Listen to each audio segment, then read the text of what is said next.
Pour la 4e association, je vais appeler 2 personnes. Tout d'abord le docteur Anne Lodi pour la fondation GIMS, qui est directrice médico-technique, et madame Luce Nocera, présidente de l'association Dyspraxie France. Merci beaucoup mesdames, je vous laisse la place. Allez-y.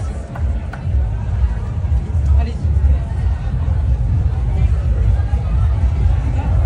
Ah ben c'est gentil. Votre proposition, alors vous en avez une chacune ou une toutes les deux pour l'association GIMS? Alors allez-y, peut-être qui veut prendre la parole en premier?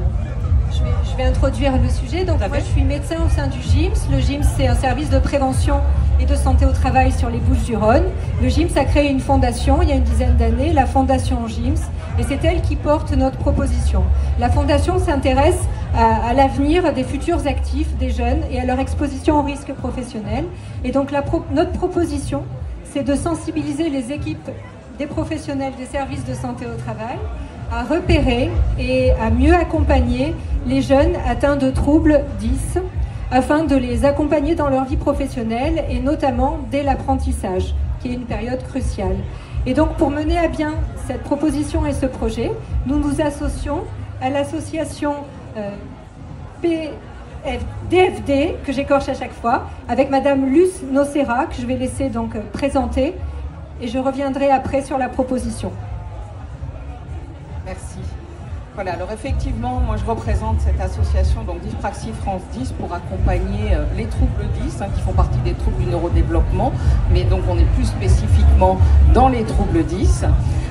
Les troubles 10 qui peuvent toucher le langage écrit, le langage oral, le geste, les problèmes logico-mathématiques, enfin des tas de difficultés qui s'avèrent être un handicap invisible et qui peuvent avoir des répercussions évidemment dans tous les apprentissages, apprentissage scolaire, apprentissage effectivement dans les formations supérieures, dans les apprentissages professionnels et également dans l'emploi. C'est quelque chose sur lequel on alerte depuis 20 ans. Effectivement, les adultes ont également des difficultés dans ce domaine et que s'ils ne sont pas reconnus, s'ils ne sont pas repérés, eh bien ça va entraîner des mauvaises interprétations et des fragilités dans tous les parcours de la vie.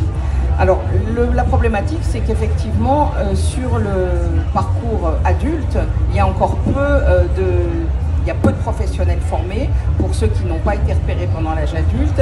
Il y a peu d'accompagnement et d'aménagement aujourd'hui qui sont sollicités et qu'il y a vraiment besoin de faire un gros travail à ce niveau-là.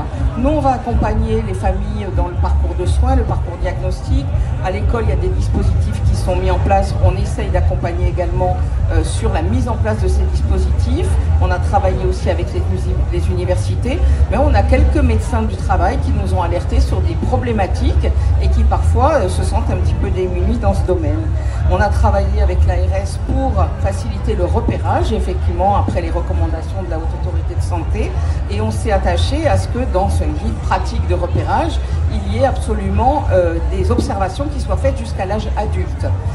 Donc ça, c'est très important. Et pour faire le lien avec votre thématique, c'est qu'en l'absence de ces repérages, en l'absence des dispositifs mis en place et des adaptations nécessaires, eh bien, on a une population qui souffre d'un problème d'estime de soi terrible, qui ont des parcours de vie chaotiques, qui peuvent être évalués aussi bien à l'école que dans l'entreprise sur leur handicap et leurs difficultés et non pas sur leurs compétences.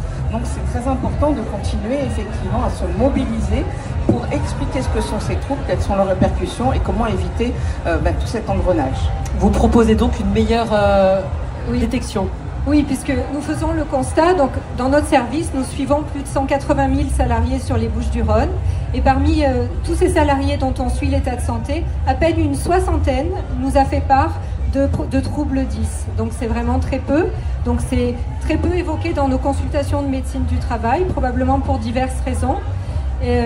Et donc on pense que vraiment il faut que les professionnels soient formés. Ces troubles 10 entraînent des difficultés en milieu de travail qui amènent ensuite le collectif et les employeurs à des interprétations un petit peu erronées. On pense que les personnes sont maladroites, sont distraites, font des erreurs à répétition. Et ces personnes finalement sont en difficulté, se sentent isolées, font l'objet de jugements erronés et s'entraînent un mal-être. Et finalement, les personnes arrivent dans nos consultations et nous en parlent plutôt à localisation de souffrances ressenties au travail, d'un isolement, d'un mal-être. Donc ce que l'on souhaite, c'est former davantage nos équipes, outiller nos médecins, nos infirmiers, nos professionnels à identifier, à repérer de façon plus systématique ces troubles 10, en particulier en s'associant avec votre association pour être formés.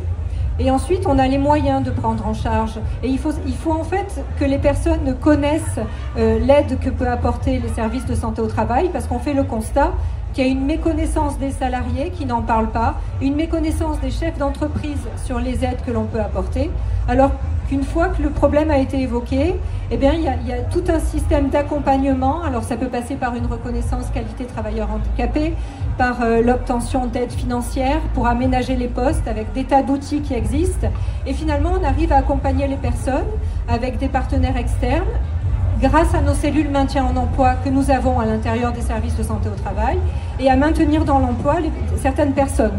Donc sur le peu de salariés que nous suivons, cette année, notre cellule a accompagné 2 personnes qui ont été maintenues, soit sur un poste aménagé, soit sur leur ancien poste. Et c'est une personne de 38 ans et une autre de 24 ans. Donc ce sont des gens qui traînaient des difficultés depuis de nombreuses années avant d'en parler. Donc notre proposition, c'est finalement que les équipes des services de santé au travail se forment et repèrent plus systématiquement à travers des questionnaires, des outils de repérage qui existent, les troubles 10, pour pouvoir ensuite décliner tout l'accompagnement et éviter des parcours d'errance, de souffrance et de difficultés au poste de travail.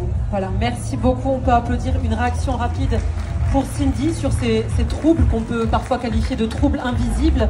Est-ce que ça peut être source de mal-être chez les jeunes? Est-ce que toi tu le vois au quotidien? Vous venez très bien de le dire. De toute manière, je pense même pas que j'ai besoin de rebondir là-dessus. Déjà parce que premièrement, je ne suis pas concernée et que deuxièmement, c'est vraiment effectivement un trouble qui forcément isole, puisqu'on ne fonctionne pas de la même manière que les autres personnes. Et en plus, on n'arrive pas, il n'y a pas d'explication logique puisque c'est un trouble. Donc c'est vraiment quelque chose qui intervient malgré nous. Donc bien sûr que ces gens-là sont dans une position d'isolement qui doit être très difficile à vivre, et merci d'être là pour elles. Merci beaucoup mesdames, merci beaucoup d'être venues. On peut vous applaudir. Je rappelle que vous travaillez toutes les deux pour la Fondation GIMS, Dr Anne Landier et Madame Luce Nocera. Merci beaucoup d'avoir été présentes. La 5e et la dernière